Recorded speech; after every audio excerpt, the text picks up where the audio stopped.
آج سلطان مدینہ میرے گھر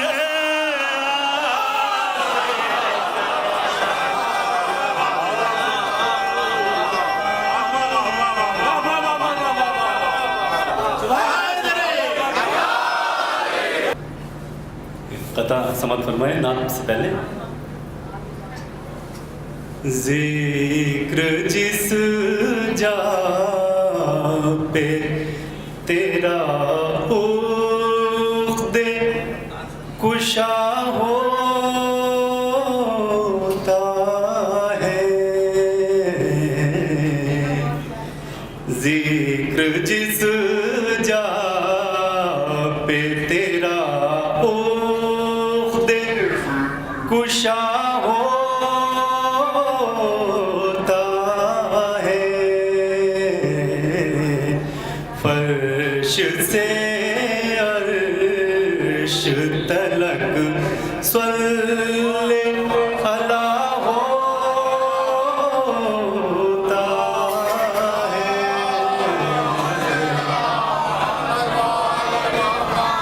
ذکر جس جا پہ تیرا عقد کشا ہوتا ہے، آؤ بدلاؤ کہ ہوتی ہے سحر کیسے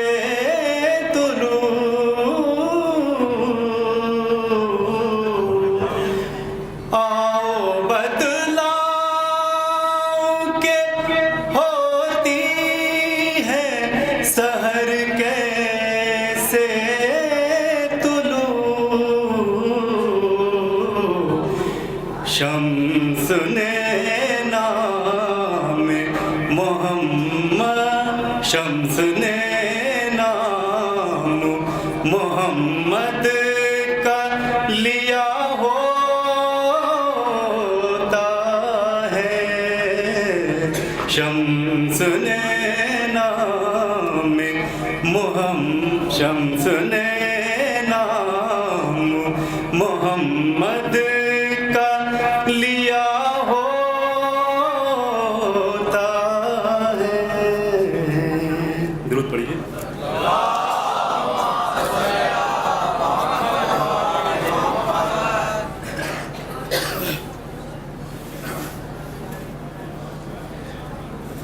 یہ کلام میرے دوست ہیں حسن مجتبیٰ صاحب، میں ان کا کلام پڑھ رہا ہوں.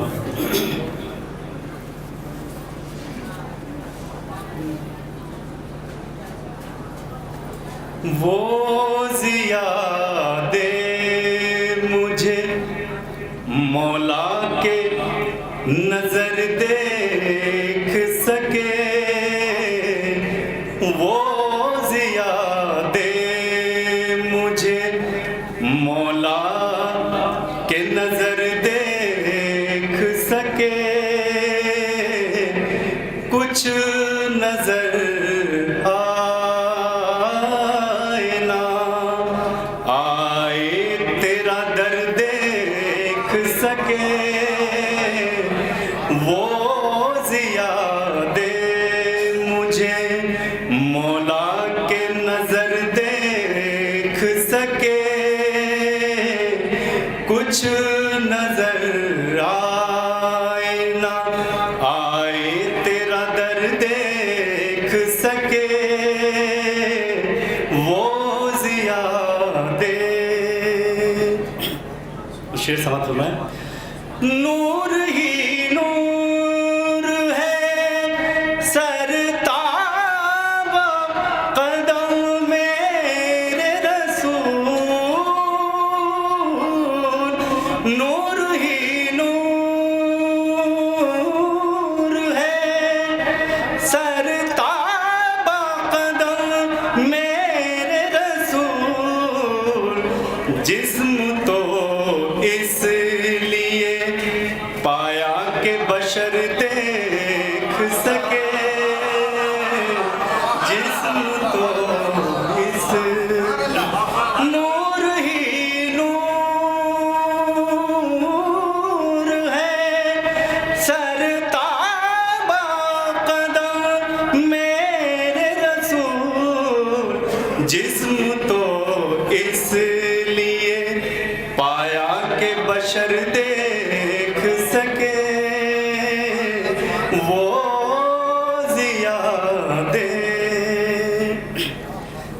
میں یہیں بیٹھ کے کرتا ہوں مدینے کا سفر، میں یہیں بیٹھ کے کرتا ہوں مدینے کا سفر،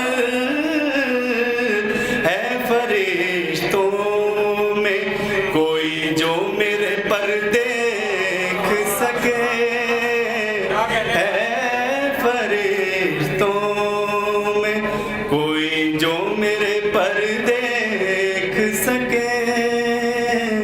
اور بطور خاصی شعر سماعت فرمائیں۔ کون ہے رحمت عالم کے سوا عالم میں،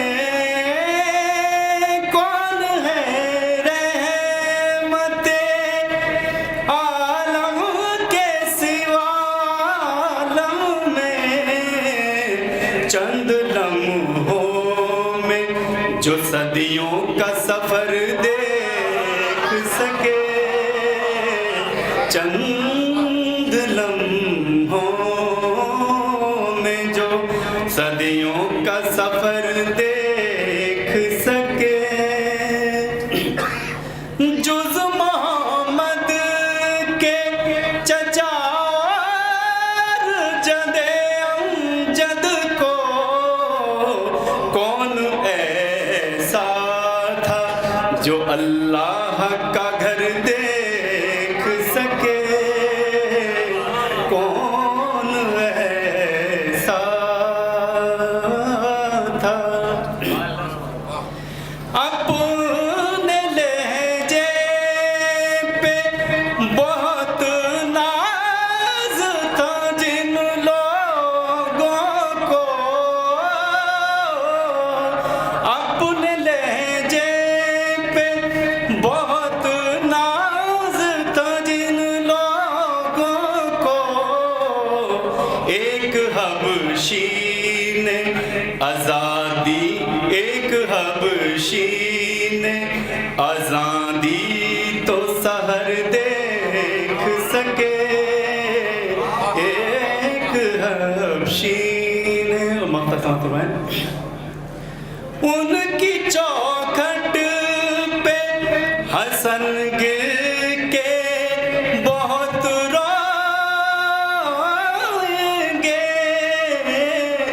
ان کی چوکھٹ پہ حسن گر کے بہت روئیں گے، جیتے جی گنبد خضرا کو اگر دیکھ سکے، جیتے جی گنبد خضرا کو اگر دیکھ سکے، وہ ضیا دے مجھے مولا کے نظر دیکھ سکے، کچھ نظر آئے نہ آئے تیرا در دیکھ سکے، وہ ضیا دے۔ نعرہ صلوات۔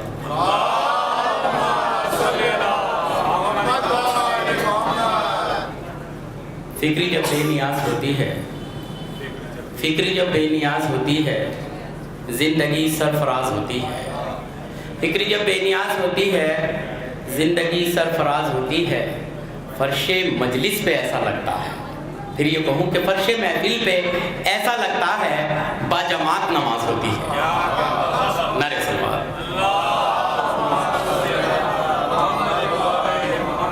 ایک مسئلہ شعر پڑھ کے یاد لیتا ہوں۔ زندگی میں اپنا لو راستہ محمد کا، زندگی میں اپنا لو راستہ محمد کا، روز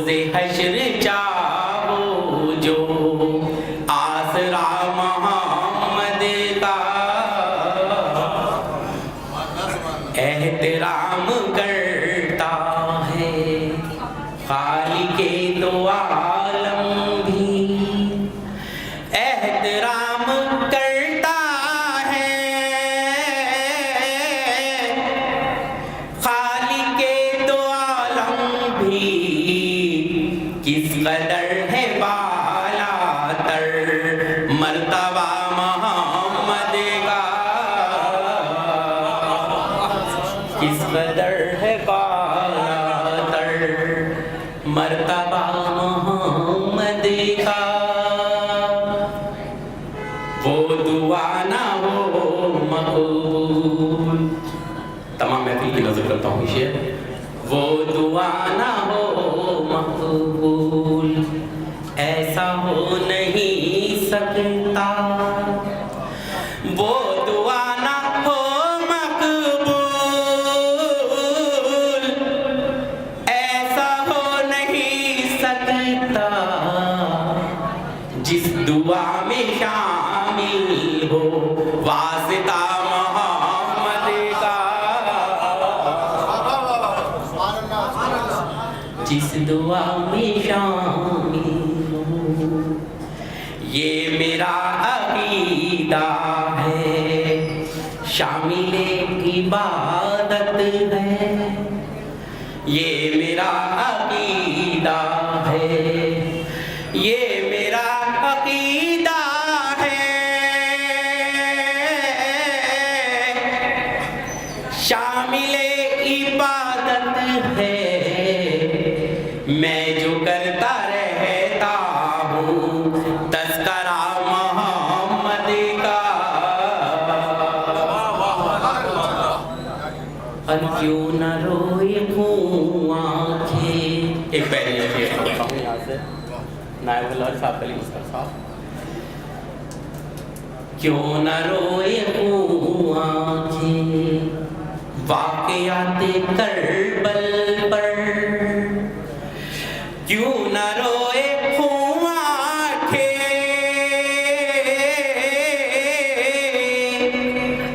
واقعات کربل پر، ہو گیا ہے گنباہی سب فدا محمد کا. مقطع کرتا ہوں. مشکلوں میں رہ کر بھی میں نہیں ہوں مشکل میں، مشکلوں میں رہ کر بھی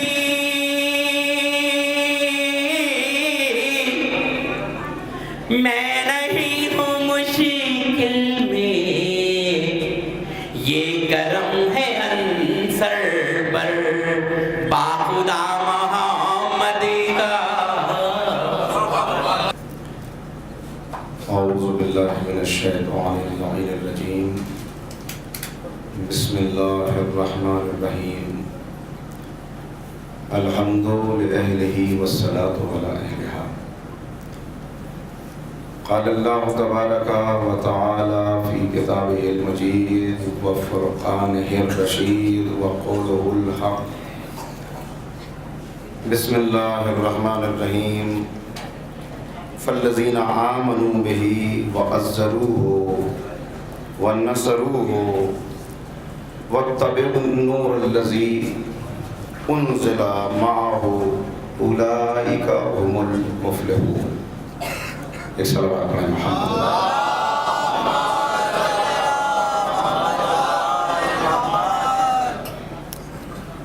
واجب الاحترام علماء کرام اور مہمانان ذیل وقار،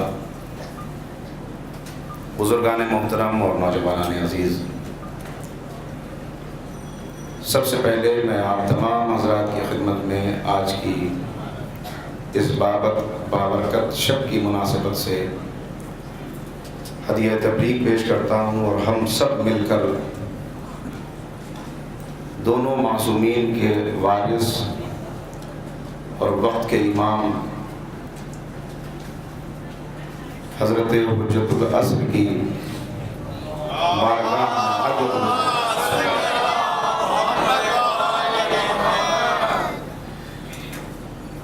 حضرات اس وقت جو گفتگو آپ حضرات کے درمیان ہوگی اس کا موضوع میرے ذہن میں ہے اتباع رسول، اور اس پر اپنی گفتگو کو شروع کرنے سے پہلے میں ذرا سا آپ کی خدمت میں یہ عرض کر دینا ضروری سمجھتا ہوں کہ آج ملت کا شیرازہ جس جیسے منتشر ہے اور جن حالات سے ملت اسلامیہ گزر رہی ہے، اس پر غور و فکر کرنے کے لیے لازم ہے کہ ہم یہ دیکھیں کہ ہم حضور سرور کائنات کے چھوڑے ہوئے نقوش کے کتنا قریب ہیں اور کتنا ان سے دور ہو گئے۔ اس لیے کہ جب کسی عظیم ہستی کی ولادت باسعادت کی مناسبت سے کوئی جشن ہوتا ہے، کوئی محفل ہوتی ہے، تو اس کا مقصد یہی ہوتا ہے کہ ہم یہ دیکھیں کہ اس عظیم رہنما کے بتائے ہوئے راستے پر ہم کتنا باقی ہیں اور کتنا اس سے ہم دور ہو گئے۔ اس کے لیے پہلے دو الفاظ آپ حضرات اپنے ذہن نشین کر لیں، دو اصطلاحات ہیں، دو الفاظ ہیں، علماء یہاں تشریف رکھتے ہیں۔ ایک ہے عبادت، ایک ہے اتباع۔ عبادت اللہ رب العزت کی ہوتی ہے، اور عبادت کا مفہوم کیا ہے؟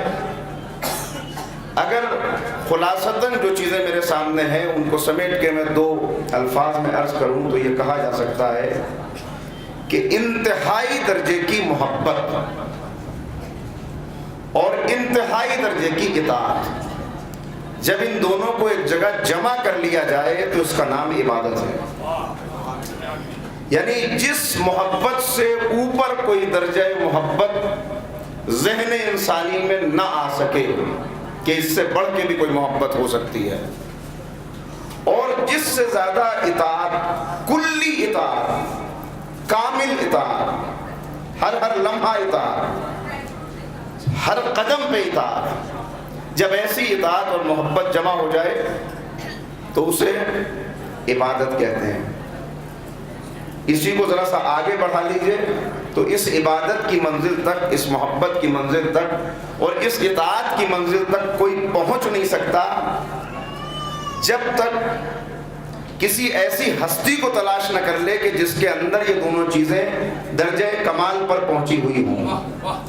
انسان حیوان نقال ہے، یہ اس وقت تک ایک قدم بھی آگے نہیں بڑھا سکتا جب تک اس کے سامنے کوئی رول ماڈل نہ ہو، کوئی سیرت نہ ہو، کسی کے نقوش نہ ہو۔ تو اب اس عبادت کے کمال پر پہنچے ہوئے درجات کو جب ہم دیکھتے ہیں تو ہماری نگاہ رکتی ہے قرآن حکیم کی اس آیہ کریمہ پر کہ جہاں خود اللہ نے یہ بتا دیا کہ مجھ سے اگر محبت کرنی ہے تو اس محبت کا طریقہ کیا ہے اور وہ محبت کب کمال پر پہنچ سکتی ہے۔ ارشاد ہوتا ہے قُلْ إِن كُنْتُمْ تُحِبُّونَ اللَّهَ فَاتَّبِعُونِي يُحْبِبْكُمُ اللَّهُ۔ اے میرے حبیب ان سے کہہ دیجئے کہ اگر تم مجھ سے محبت کرتے ہو، یعنی اللہ سے محبت کرتے ہو، تو رسول کا اتباع کرو۔ اگر اتباع کی منزل پر تم واقعی طور پہ قائم ہو گئے تو پھر تم محب نہیں رہو گے اللہ کے، بلکہ محبوب ہو جاؤ گے۔ تم بھی اللہ سے محبت کرو گے اور اللہ تم سے محبت کرنے لگے گا۔ اب طالب نہیں رہو گے، مطلوب ہو جاؤ گے۔ اب مرید نہیں رہو گے، مراد ہو جاؤ گے۔ اب تم ادھر نہیں دیکھو گے، وہ تمہیں دیکھنے لگے گا۔ تو منزل کیا ہے؟ منزل ہے اتباع رسول، جس سے عبادت کی واقعی طور پر اس منزل تک پہنچا جا سکتا ہے کہ جس کو کہا جائے کہ عبادت کا حق ادا ہو گیا۔ تو اب سوال یہ پیدا ہوتا ہے کہ پھر اتباع کس چیز کا نام ہے؟ یہاں پہ ذرا سا توجہ فرمائیں گے۔ دیکھیے میں نے عرض کیا کہ عبادت کمال محبت اور کمال اطاعت کو جمع کر دے تو عبادت ہے۔ اتباع کمال محبت، توجہ فرمائیے گا، جس سے بڑھ کے محبت نہ ہو سکے۔ کمال محبت ایسی محبت، دیکھیے اتباع اور اطاعت میں فرق کیا ہے؟ اطاعت حکم کے ماننے کو کہتے ہیں، اتباع نقش قدم پر چلنے کو کہتے ہیں۔ یعنی اتباع میں وہ چیزیں بھی شامل ہو جاتی ہیں جن کا حکم نہیں دیا گیا۔ ایک مثال کے طور پر عرض کرتا ہوں، ایک بدو حضور سرور کائنات کی خدمت میں آیا اور آنے کے بعد سوال کرتا ہے کہ اللہ کے رسول، میں نے سنا ہے، یعنی اللہ کے رسول تو میں نے کہا، اس نے کہا کہ اے یتیم عبداللہ، اے ہمارے بزرگ، ہم نے یہ سنا ہے کہ آپ جو دین لے کر آئے اس کی تعلیمات بڑی اچھی ہیں، میں کچھ جانتا نہیں ہوں، معمولی انسان ہوں، مجھے جلدی سے 2 جملوں کے اندر یہ بتا دیجئے کہ اسلام کسے کہتے ہیں، تاکہ اگر میں واقعی طور پر متفق ہو جاؤں تو پھر اسلام کو قبول کر لوں۔ میں کوئی پڑھا لکھا نہیں ہوں، مجھے کچھ معلوم نہیں ہے، جلدی سے بس بہت سہل انداز میں مجھے اسلام بتا دیجئے۔ پیغمبر نے کہا اچھا ٹھیک ہے، یہ بتا تو خود پیدا ہو گیا یا کسی نے تجھے پیدا کیا ہے؟ تو اس نے کہا یقیناً میں خود پیدا نہیں ہوا، کوئی میرا پیدا کرنے والا موجود ہے۔ کہا تیرے دل میں کبھی یہ خیال آتا ہے کہ جس نے تجھے پیدا کیا ہے اس کا تجھ پر کچھ حق ہے اور تجھے وہ حق ادا کرنا چاہیے؟ کہا بے شک جس نے مجھے پیدا کیا ہے اس کا مجھ پر حق ہے، اس لیے کہ میں نے مطالبہ نہیں کیا تھا، اس نے مجھے خود یہ زندگی کی نعمت عطا کی ہے تو اس کا حق ہے، مجھے اس حق کو ادا کرنا چاہیے۔ کہا دوسری بات یہ بتا دے کہ کیا جن لوگوں کے درمیان تو رہتا ہے ان کے درمیان رہ کے تنہا زندگی گزارتا ہے یا ان کا سہارا لیتا ہے؟ کہا نہیں، وہ میرے کام آتے ہیں، میں ان کے کام آتا ہوں، میں ان کی نصرت کرتا ہوں، وہ میری مدد کرتے ہیں، قدم قدم کے اوپر وہ مجھے سہارا دیتے ہیں، میں انہیں سہارا دیتا ہوں۔ کہا تو تیرا دل یہ نہیں چاہتا کہ جنہیں تو سہارا دیتا ہے اور جو تجھ سے سہارا لیتے ہیں درمیان میں ایک جو رشتہ ہے، یہ رشتہ لینے اور دینے کا، تو اس سے ان کا ایک حق تیرے اوپر پیدا ہو گیا جسے ادا کر دیا جائے؟ کہا بے شک یہ حق پیدا ہو گیا۔ کہا بس اسی حق کو ادا کرنے کا نام اسلام ہے۔ کیا کہنے ہیں، سبحان اللہ سبحان اللہ۔ تو اس نے کہا میں سمجھ نہیں پایا۔ کہا سن، بس 2 چیزوں کا نام اسلام ہے، خالق کی اطاعت، مخلوق کی خدمت۔ صلوات پڑھیں محمد و آل محمد۔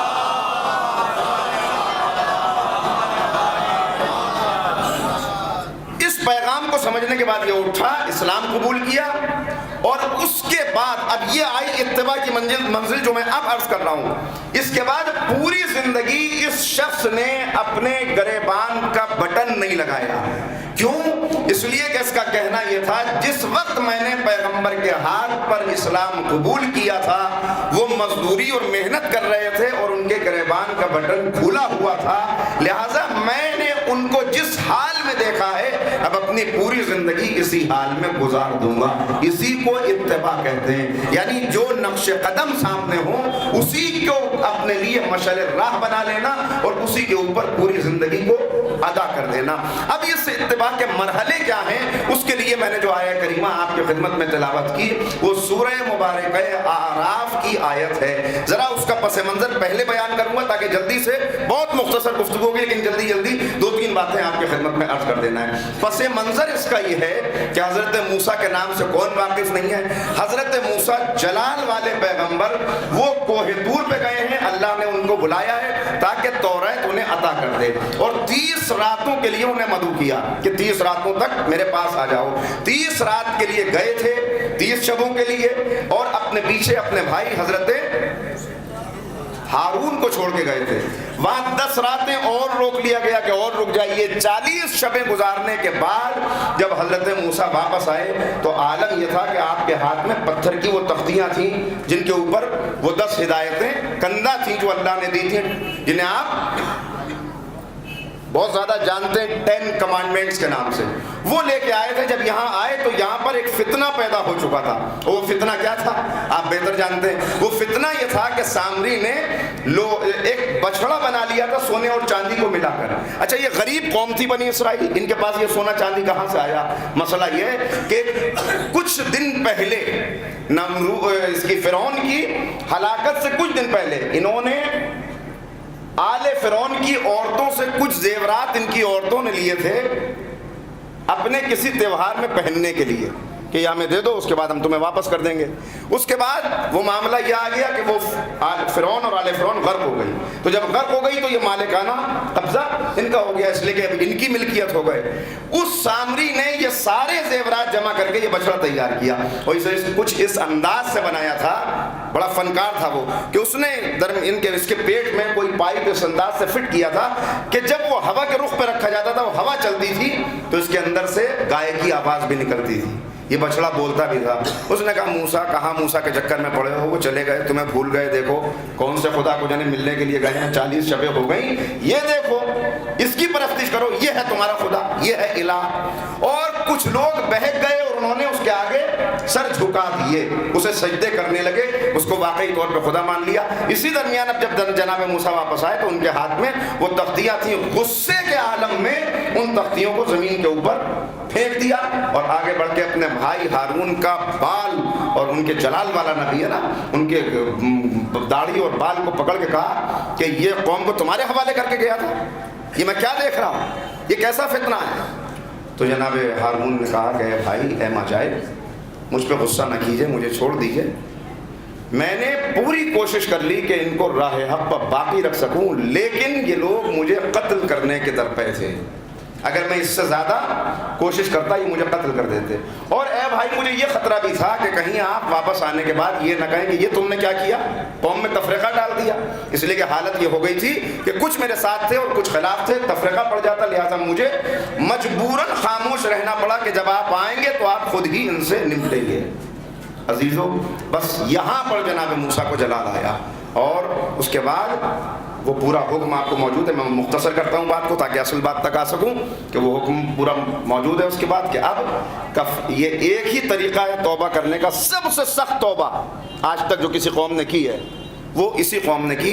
کیسی توبہ کا, توبہ کا ایک طریقہ ہے کہ چونکہ 12 قبیلے ہیں آپ کے, کا جس قبیلے کے جو لوگ بہک گئے تھے انہی قبیلے کے صاحبان ایمان اپنے قبیلے والوں کو اپنے ہاتھوں سے ذبح کریں گے.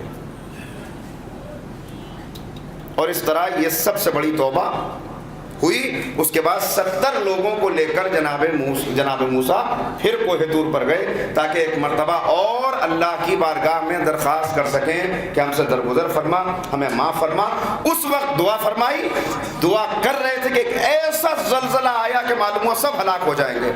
اس وقت جناب موسیٰ گڑ گڑا کے کہنے لگے معبود اگر تو چاہتا تو ہمیں پہلے ہی مار ڈالتا, تو نہیں تو ہمیں آل فرعون کے پنجے سے نجات دلائی ہے, یہ قوم تیری ہی نجات دی ہوئی قوم ہے, معبود ہمیں معاف فرما دے, ہم پر رحمت فرما اور ہماری قسمت میں رحمت کو لکھ دے. اس وقت یہ آواز آئی کہ اے موسیٰ, ایک تو میری رحمت عام ہے جو سب کے لیے ہے, ایک میری رحمت خاص ہے جو ان لوگوں کے لیے ہے جو اس نبی پر ایمان لائیں گے جو نبی امی ہوگا, جو رسول امی ہوگا, جو اس پر ایمان لائیں گے اور اس کا اتباع کریں گے, ان کے لیے میری رحمت خاص ہے. اب وہ اتباع کا طریقہ کیا ہوگا وہ یہاں پر بتا دیا گیا. 4 باتیں ہیں جن کو میں نے عرض کیا. پہلی چیز کہ وہ اس پر ایمان لائیں گے, اس نبی پر ایمان لانا. اب ایمان کس چیز کا نام ہے ذرا سا توجہ فرمائیں گے. ایمان لائیں گے کا کیا مطلب, ایمان لائیں گے کا مطلب یہ ہے کہ ایک تو زبان سے اقرار و تصدیق کریں گے. بہت توجہ فرمائیے گا, یہ پہلا مرحلہ ہے. 4 مرحلے صرف عرض کروں گا بہت مختصراً, اور اس پر ہم اپنے آپ کو دیکھ لیں اس معیار پر پرکھ کر کہ ہم آج کہاں ہیں, اور اس کے بعد غور کر لیں کہ اتباع کے مرحلے میں ہم کتنا رسول کے قریب ہیں اور کتنا رسول سے دور ہیں. روتے تو ہم خوب ہیں, گریا تو خوب کرتے ہیں, اپنا ماتم تو خوب کرتے ہیں, لٹ گئے, ختم ہو گئے, قوموں نے ہمیں ختم کر دیا, ہم ہی سب کچھ تھے, ہم نے اتنی حکومت کی تھی اور سب کچھ دنیا کو ہم نے دیا, فادر آف میڈیسن ہم نے دیا, فادر آف سرجری ہم نے دیا, فادر آف اکنامکس ہم نے دیا, فادر آف سب بڑی باتیں کرتے ہیں, ساری ایجادات ہماری. ہم کہاں پہ آ گئے, مگر کیوں آ گئے, کیسے آ گئے, پھسل کہاں پہ گئے, خطا کہاں پہ ہو گئی, بڑا رونا رو رہے ہیں. اے خاصا اے خاصان رسول, وقت دعا ہے, امت پر تیری آ کے عجب وقت پڑا ہے. جو دین بڑی شان سے نکلا تھا وطن سے, پردیس میں وہ آج غریب الغربا ہے. یہ مرثیہ حالی کی زبان کا مرثیہ ہے. یہ مرثیہ ہم پڑھتے ہیں واقعی طور پہ, کبھی اقبال کی زبان سے, کبھی حالی کی زبان سے, کبھی اپنے آپ اپنے بزرگوں سے داستانیں سن کر روتے ہیں. مگر ہوا کیا؟ تو پہلا تقاضا جو اتباع رسول کا تھا وہ یہ ہے کہ ایمان ایمان ایمان. مگر ایمان کیا ہے؟ ایک کافر کلمہ پڑھے, توحید و رسالت کی گواہی دی, دنیا کی نظر میں یہ صاحب ایمان ہو گیا. لیکن ایک ہے زبان سے اقرار کرنا, دوسرا ہے دل سے یقین کرنا. دل سے یقین. جب تک دل سے یقین کی منزل نہ ہو، خالی زبان کا اقرار کسی کو مومن نہیں بناتا. ذمہ داری سے عرض کر رہا ہوں، زبان کا اقرار، صرف زبان کا اقرار، اس لیے کہ زبان کا اقرار تو عبداللہ ابن ابی نے بھی کیا تھا جو رئیس المنافقین تھا، اور عبادتوں کا اس کی عالم یہ تھا کہ جب نبی خطبہ دیتے تھے تو خود آگے آگے کھڑا ہو جاتا تھا اور لوگوں سے کہتا تھا سنو حضور کیا کہہ رہے ہیں، ان کی بات پہ کان دھرو. جب نماز ہوتی تھی سب سے آگے کی صف میں یہی ہوتا تھا، لوگوں سے کہتا تھا خشوع و خضوع کے ساتھ نماز پڑھو. عبداللہ ابن ابی کون تھا؟ یہ دو قبیلے تھے، بڑے قبیلے اوس اور خزرج. قبیلہ خزرج کا یہ شخص جسے سرداری ملنے والی تھی، جس کے لیے سونے کا ایک تاج تیار کر لیا گیا تھا جو اسے پہنایا جانا تھا، اسی درمیان میں پیغمبر کی آواز، اور اس کے بعد اس نے دیکھا بدر کا معرکہ، اور بدر میں جو اس نے دیکھا کہ 313 نے شکست دے دی 1000 کو، تو یہ سمجھ گیا کہ یہ دین غالب آنے والا ہے. بس اس نے فوراً کلمہ پڑھ لیا. تو زبان کا اقرار تو اس نے بھی کیا تھا اور کر رہے، لیکن بتایا یہ گیا کہ یہ رئیس المنافقین تھا. تو زبان کے اقرار کے ساتھ جب تک دل کا یقین نہ ہو اس وقت تک ایمان کے درجے پر تو کیسے ہوگا وہ؟ اس کے لیے پھر یہاں پر بات آئی کہ پہلے تو رسول سے عشق کی منزل وہ ہو. اللہ کا عشق تھا، یہاں اتباع میں عشق رسول کس درجے پر؟ یہاں حدیث پیغمبر آگے ہے کہ جب اس وقت تک تم مومن نہیں ہو سکتے جب تک مجھے محبوب تر نہ رکھو اپنے باپ سے، اپنے بیٹے سے اور تمام انسانوں سے. یعنی جب تک ایک بندہ مومن رسول کو اتنا عشق نہ کرے جتنا عشق نہ بیٹے سے کرتا ہے، نہ باپ سے کرتا ہے، نہ کسی اور انسان سے کرتا ہے، اس وقت تک عشق رسول کا پیغمبر فرمانے مومن نہیں ہو سکتے اس وقت تک. تو یہ ہے ایمان کا درجہ. اب دل سے یقین کی بات کیا ہے؟ دل سے یقین کی بات یہ ہے کہ ہر لمحے ہمارا مسئلہ کیا ہے، جتنی بات ہمیں پسند آتی ہے اتنی تو ہم مان لیں گے، لیکن جہاں مسئلہ یہ آیا کہ اگر دین کو اختیار کریں تو دنیا چلی جائے، اب دین کہتا ہے قربانی دو، چھوڑو دنیا، خسارہ برداشت کرو، نقصان برداشت کرو، تو وہاں پہ ہم کہتے ہیں دن کو گناہ کر لیں گے، رات میں توبہ کر لیں گے. چلو اگر تھوڑا سا نفع ملتا ہے اس راستے سے تھوڑی دیر کے لیے کر لیتے ہیں یہ کام، بعد میں توبہ کر لیں گے، اللہ توبہ قبول کرنے والا ہے. یہ دل سے یقین نہیں ہے. دل سے یقین کی منزل یہ ہے کہ سب سے بڑھ کے رسول کی ذات ہے. بس جو کچھ حضور نے کہہ دیا پھر اس میں نفع ہو یا نقصان ہو، اس کے اندر خسارہ ہو یا دنیاوی فائدہ ہو، بس جو حبیب خدا نے کہہ دیا اس کے مطابق ہمیں عمل کرنا ہے. جب یہ منزل آ جائے، اسی لیے کہا اسلام، میں نے یہ جملہ پہلے بھی عرض کیا تھا پھر دوہرا رہا ہوں کہ اسلام کوئی ایسی چیز نہیں کہ جتنی چیز ہمیں سوٹ کرتی ہو اتنا ہم لے لیں باقی کو چھوڑ دیں. اسلام ایک پیکیج ہے، complete package, unquestioning surrender to the will of Allah subhanahu wa ta'ala, complete surrender,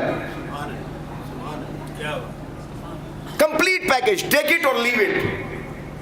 لینا ہے پورا لو، نہیں لینا دفع ہو جاؤ. اللہ کو تمہاری ضرورت نہیں ہے، تمہیں اللہ کی ضرورت ہے. اگر تم نہیں کرو گے اطاعت تو اللہ مجبور نہیں ہے، تمہیں ہٹا کے کسی دوسری قوم کو تمہاری جگہ لے آئے گا. بنی اسرائیل کی مثال موجود ہے. یہ تو ہے پہلا مرحلہ. اب 3 مرحلے بہت مختصر سے ہیں. دوسرا مرحلہ کیا ہے؟ مختصر سے نہیں ہے لیکن میں مختصراً انہیں بیان کر کے آپ سے اجازت دے دوں. دوسری چیز وَأَذَّرُوهُ، پیغمبر پہ ایمان لائے اور نبی کا احترام کریں. احترام، لا ترفعوا اصواتکم فوق صوت النبی، اے ایمان والو خبردار نبی کی آواز پر اپنی آواز کو بلند نہ کرنا ورنہ تمہارے اعمال حبط ہو جائیں گے، تمہیں پتہ بھی نہیں چلے گا کب تم دائرہ اسلام سے خارج ہو گئے. تو آپ کہیں گے کہ اس آیہ کریمہ کے مخاطب تو وہ افراد تھے جو پیغمبر کے سامنے تھے، یعنی اس کے ایڈریس ہی وہ تھے جو پیغمبر کے سامنے موجود تھے، وہ تو اب ہیں نہیں، تو اس آیت کا ہم سے کیا تعلق؟ یعنی ہم کہاں نبی کی آواز پہ آواز بلند کر رہے ہیں؟ عزیزو اس کا ہم سے بڑا گہرا تعلق ہے. ہم براہ راست موجود نہیں ہیں, سامنے موجود نہیں ہیں, لیکن جب بھی میرا دل یہ چاہے کہ اس راستے پر چلوں, میرا دل یہ چاہے کہ ادھر قدم اٹھاؤں, اور کوئی آ کے یہ کہہ دے کہ جس راستے پہ تم چل رہے تمہیں معلوم ہے رسول خدا نے یہ فرمایا ہے کہ اس راستے پہ نہیں چلنا چاہیے, اب اگر میں نے قدم اٹھا دیا تو نبی کی آواز پر اپنی آواز کو بلند کر دیا, اعمال حق ہو گئے پتہ بھی نہیں چلا. جب حدیث رسول سامنے آ جائے, جب فرمان مصطفیٰ سامنے آ جائے, تو اس کے بعد اب میرے کسی بات کی کوئی حیثیت نہیں ہے, اس لیے کہ حضور نے ایسا فرما دیا. یہ احترام. اب تیسری چیز میں نے کہا نا مختصراً, بس آخری کلام میں تیسری چیز وَنَصَرُوهُ, اور ان کی مدد کرے. مدد کرے, اتباع کی تیسری چیز مدد کرنا. مدد کیسے کریں گے؟ رسول کو کس چیز میں ہماری مدد کی ضرورت ہے؟ آپ سیرت کے واقعات اگر اٹھا کے دیکھیں تو پیغمبر اپنے ذاتی کام میں ایک مرتبہ بھی کسی کی مدد لینا پسند نہیں فرماتے تھے. سواری پہ بیٹھے ہوئے ہیں, کوئی چیز گر گئی, کوئی چاہتا ہے کہ اٹھا کے دے دے گا, خبردار, خود سواری سے اترتے تھے. سیرت کے واقعات میں بہت سارے واقعات. کس چیز میں مدد کریں گے؟ عزیزو مدد کا مطلب یہاں پر ہے یہ ہے کہ پیغمبر کا جو مشن ہے, پیغمبر کی جو تحریک ہے, اس تحریک کو آگے بڑھایا جائے. کنتم خیر امت اخرجت للناس تأمرون بالمعروف وتنہون عن المنکر, یہ ہے پیغمبر کا پیغام, یہ ہے پیغمبر کی تحریک جسے وہ لے کے چلیں.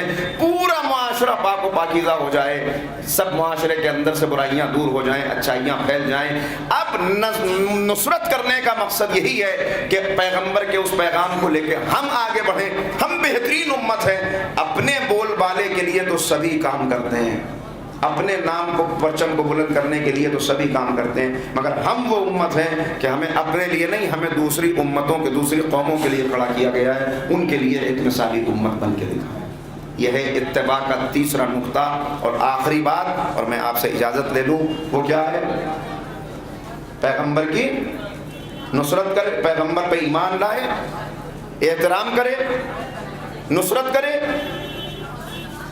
اور دیکھیے ایک ایک لمحہ اس کی زندگی کا ایسا ہو کہ ایک ایک لمحے اپنے آپ کو لے جائے اس منزل کے اوپر. یعنی ہر قدم پہ اپنے آپ سے یہ سوال کرے کہ میرا یہ اٹھنے والا قدم مجھے نبی سے دور کر رہا ہے یا نبی سے قریب کر رہا ہے. اور آخر میں اس نور کا اتباع کرے, اس نور کی پیروی کرے جو پیغمبر کے ساتھ نازل ہوا ہے. یہاں اس نور کو بہت پھیلایا جا سکتا ہے اور اس پر پورے کئی گھنٹے کی باتیں ہو سکتی ہیں, لیکن وقت محدود ہے. لہٰذا اس نور سے واضح طور پر جس پر شیعہ سنی سب متفق ہیں مفسرین, وہ یہ ہے کہ اس نور سے مراد قرآن حکیم ہے. قرآن حکیم کی پیروی کرے, قرآن کا اتباع کرے. اور کیسا اتباع؟ کہ قرآن کو اپنے لیے مشعل راہ بنا لے. آج بدقسمتی یہ ہے کہ دنیا میں سب سے زیادہ چھپنے والی کتاب قرآن حکیم, سب سے زیادہ پڑھی جانے والی کتاب قرآن حکیم, مگر بدقسمتی کہ اسے سب سے زیادہ پڑھا گیا, سب سے کم سمجھا گیا, اور اس سے بھی کم عمل کیا گیا. پڑھنے والے زیادہ, سمجھنے والے اس سے کم, اور سمجھنے والوں میں بھی عمل کرنے والے ان سے بھی کم. یہ بدقسمتی. پھر ہم کہتے ہیں کہ ہم کہاں پہنچ گئے. آج کا صاحب کیا کرے مسلمان؟ بھائی بھائی کا گلا ایسے کاٹ رہا ہے جیسے کسان فصلیں کاٹتا ہے. گولی چلانے والا بھی تکبیر کا نعرہ بلند کرتا ہے, گولی کھا کے گرنے والا بھی کلمہ پڑھتا ہے. مسجد کی صفوں میں آ کے جو ڈھونڈ ڈال رہا ہے سب کو, وہ بھی لا الہ الا اللہ کا پرچم لیے ہے, جو گر رہے ہیں گولیاں کھا کر, اور اس کے بعد کہہ رہے ہیں اللہ کی نصرت کیوں نہیں آتی, مدد کیوں نہیں آتی, ابابیلوں کا لشکر کیوں نہیں آتا. آپ نے سمجھا کہاں؟ کلمے کا شعور کہاں ہے؟ اتباع رسول کہاں ہے؟ پیغمبر تو دشمنوں کے اوپر بھی رحم کیا کرتے تھے. قرآن تو واضح طور پہ اعلان کر رہا ہے, من قتل نفسا بغیر نفس او فساد فی الارض فکانما قتل الناس جميعا. جس نے کسی ایک بے گناہ کو قتل کر دیا, پوری انسانیت کو اس نے قتل کر ڈالا. اور جس نے کسی ایک انسان کی جان بچا لی، گویا اس نے پوری آدمیت کو بچا لیا۔ یہ ایک انسان کا قتل نہیں ہے، پوری جماعتیں قتل ہو رہی، یعنی ایک دن میں کتنی مرتبہ مسلمانوں ہی کے ہاتھوں انسانیت قتل ہو رہی ہے، اس کا اندازہ لگانا مشکل نہیں ہے۔ پھر اس کے بعد ہم یہ کہتے ہیں ہم رسول والے ہیں، ہم پیغمبر والے ہیں، ہم انقلاب لائیں گے، ہم اس دنیا میں غلبہ ہوگا۔ کہاں سے غلبہ ہوگا؟ سورہ بقرہ میں ارشاد ہوتا ہے، سوال کیا جا رہا ہے، افتؤمنون ببعض الکتاب وتکفرون ببعض، کیا تم بعض کتاب پر ایک حصے پر ایمان لاتے ہو اور ایک حصے کا انکار کرتے ہو؟ اگر تم ایسا کرو گے بس ختم ہو گئی بات۔ سبب اس کا کیا ہے؟ یہ سامنے آ گیا کہ کیا کرتے ہو، آدھی کتاب پر ایمان ہے، بعض حصے پر ایمان ہے، بعض کا انکار ہے۔ اگر تم ایسے ایمان لانے والے بنو گے کہ اپنی مرضی کی چیزیں جو ہیں انہیں چن کے اس پہ عمل کرو، باقی کا انکار کر دو، تو پھر یاد رکھو دو چیزیں آئیں گی اللہ کی طرف سے، دو عذاب۔ تمہیں دنیا میں ذلیل اور رسوا کیا جائے گا، اور آخرت میں تمہارے لیے شدید عذاب ہے۔ تو جو بھی کلمہ گو اس آیت کو سمجھ گیا اور اس کے پیغام کو سمجھ گیا، اسے معلوم ہو گیا ہوگا کہ آج دنیا میں ہم رسوا کیوں ہیں۔ رسوا اس لیے ہیں کہ وہ کمپلیٹ پیکج جو تھا وہ ہم نے نہیں لیا۔ بس طریقہ یہی ہے کہ ہم واپس آ جائیں اس کی طرف، اور آخرت میں تو شاید واپس آ جائیں تو یہ رسوائی، یہ ذلت یہ ہم سے ہٹا لی جائے اور ظالموں کو دور کر دیا جائے، اور آخرت میں تو کیا حشر ہونے والا ہے۔ وہ بس سب اجتماعی توبہ ہی اگر کر لیں اور واقعی طور پہ اگر واپس آ کے کہتے ہیں کہ معبود ہم سے خطا ہو گئی، تو کوئی امکان ہے بخشے جانے کا، ورنہ بظاہر کوئی صورت نظر نہیں آتی۔ اللہ رب العزت کی بارگاہ میں دعا ہے کہ وہ ہمیں واقعی رسول اکرم کا اتباع کرنے والا قرار دے، اور آج جو ملت اسلامیہ کے اوپر یہ بادل چھائے ہوئے ہیں، ہر طرف سے گمراہی کے بادل، بار الہ اپنی رحمت خاص سے اسے دور فرما دے اور اس ملت میں اتحاد و اتفاق پیدا کر دے۔ وما علینا الا البلاغ۔ جو بھی قول رسول ہوتا ہے، جو بھی قول رسول ہوتا ہے، حکم رب کا اصول ہوتا ہے، حکم رب کا اصول ہوتا ہے، اور جب بھی کھلتے ہیں لب محمد کے، جب بھی کھلتے ہیں لب محمد کے، آیتوں کا نزول ہو،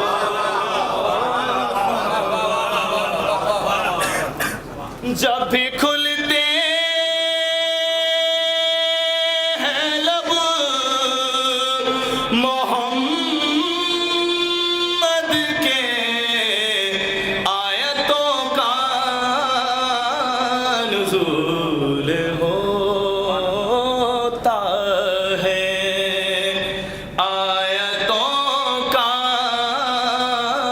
نزول ہوتا ہے۔ اور چار مصرات پاک میں بتا دیجیے۔ کردار بے مثال تھا حساب رسول کا،